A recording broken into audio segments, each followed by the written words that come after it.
Assalamu alaikum warahmatullahi wabarakatuh. Ashama harka fuune isiniin jecha warroonni irra deebiidhaan gara chaanaala keenyaa dhuftan galatooma isiniin jenna. Ani Sabahaddiin Oromaanii akkasuma like, share, subscribe godhuudhaan maatii keenyatti dabalamuu hin dagatina isiniin jenna. Akkasuma sarara barnoonni isiniif qabannee dhufne akkaataa itti loogoo mataa keenyaa tolfachuu dandeenyu, subscribe mataa keenyaatiin loogoo maqaa keenyaan itti tolfachuu dandeenyu. Isiniif qabadhee dhufeetiin jira. Akkasuma chaanaalli keenya kunilleen haaraa like, share, subscribe godhuudhaan nu cinaa dhaabbadhaa. Akkasumas akka nama bira gahuuf godhuu hin dagatinaa isiniin jenna. Asumaan gara intiroo gabaabduu tanaa achiisin.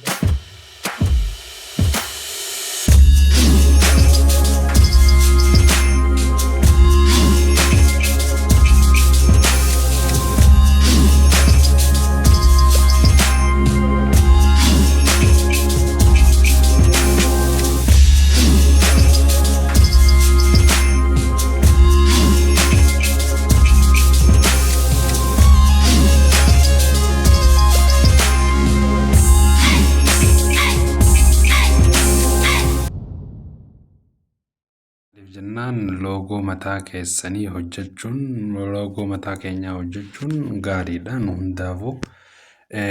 Akkasumas obboleeyyan kiyya warri subscribe mataa ofii tolfachuu hin beeknelleen akkasumatti subscribe mataa ofii akkataatti tolfachuu danda'an isin agarsiisan afaan turaa. Akkasumatti Google Chrome keessa waliin hojjiseenna Felix Perez kan jedhu kana barreessinee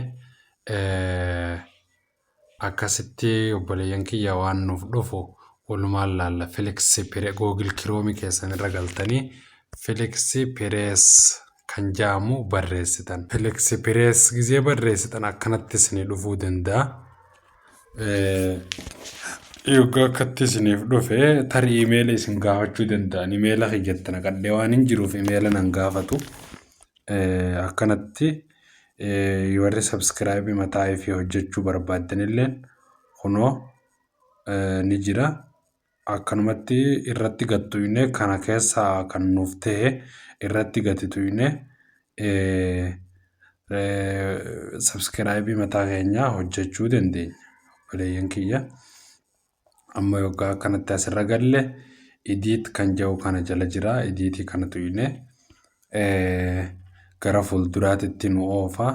Amma isa lammaffaa kan jidduu kanarratti as buune bakka tekstii barreessi kana jedhu kan akkana gadi tuine tekstii waan barbaannu subscribe malee subscribe gaditti waan barbaannu akkasitti waan irratti barbaannu subscribe mataa keenyaa yoo hojjetachuu barbaanne anamma asitti Sabahaddiin Oroo jee barreessa. Sabahaddiin Oromaan jeetiin barreessa.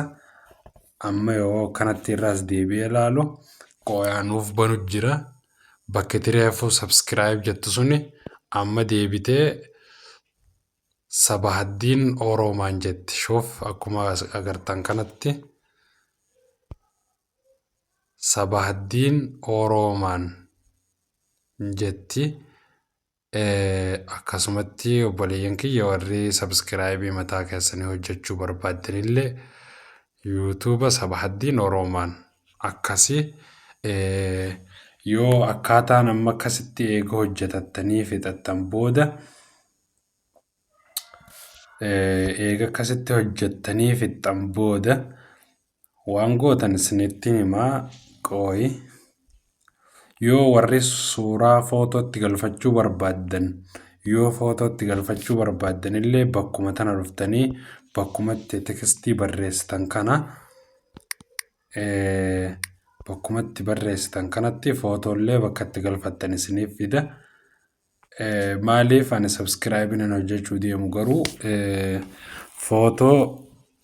footoon barbaanneen hojjetachuu deema.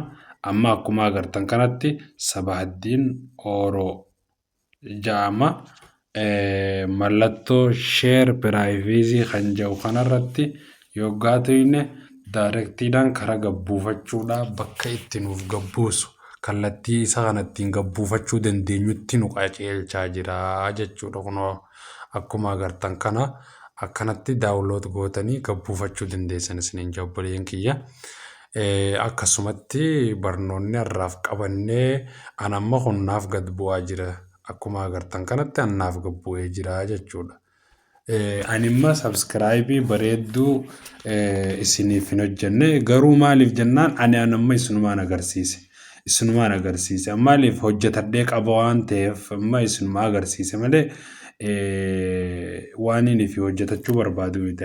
Akkasumas warri ammallee intiroo mataa fi mataa keessanii hojjechuu barbaadanillee akkaataatti hojjechuu dandeessan isinumaan agarsiisa barnoota irraa kana keessatti intiroo mataa keenyaa hojjechuufillee akkanatti irra gadi tuqnee isa kan amma intiroo tana hojjechuu deemna. Akkuma agartan kanatti intiroo kana hojjechuu deemna yoo taate idiit bakka hedduu kana tuqnee maal goona obsaan nafaana tura maaliif jennaan shabakaan kiyya hedduu naaf hin banu. Amma akkanumatti yoo loogo aadiyoo irra godhachuu barbaadanillee isiniif godha yommuu footoo irra kaachuu barbaadanillee isiniif kaayaa akkasuma waan isin barbaadan hunda irra isiniif kaa obboleeyyan kiyya. Akkasuma yoo kalarii jijjiiruu barbaadanillee kunoo kalarii asiin kalarii jijjiiruu dandeessani. Akkasumas kalarii keessan eega jijjiirrattan booda